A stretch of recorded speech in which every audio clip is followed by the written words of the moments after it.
وسهلا. باهي، انا مدو ام سي من هنا من المروك، من جديدة في المروك. محكوم بعامين غيابي في قضية ود الكنز على خاطر عمل لي روميرسيمون. دونك توا سمعت جاني تليفون اللي انا محكوم بعامين واللي انا في القضية ودرا شنيا، اللي هما ميم با بعثوا لي استدعاء للدار وانا كي جيت لهنا تعديت من المطار. ركبت نهار الأحد اللي فات، معناها عندي 4 أيام مانيش ريشيرشي.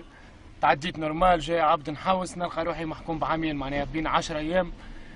جيت على أساس توريست، باش نروح على أساس ديريكت باش نتعدى الحبس.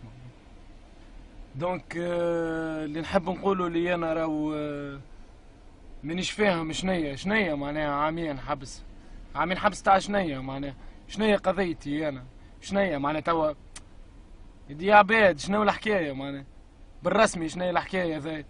كنت عامل جو شيخ على روحي ونحوس على روحي لهنا نلقى روحي محكوم بعامين على خاطر بون هو يمكن على ود الكنز في الغيابي عنده الأحكام ذي وعنده القضايا ذي. احنا شنو مدخلنا انا ومنو للكا؟ باهي معناها سيال لقيتوهولنا الحل، المشكلة لقيتوها معناها ما عادش نروح انا. شنو باش نجي نعدي لكم حبس؟ ما نعدي لكم مش حبس كيفاش معناها؟ انتو كا توا هذا على خاطر شوية تكريز فيديو صغيرة من هنا من المروك.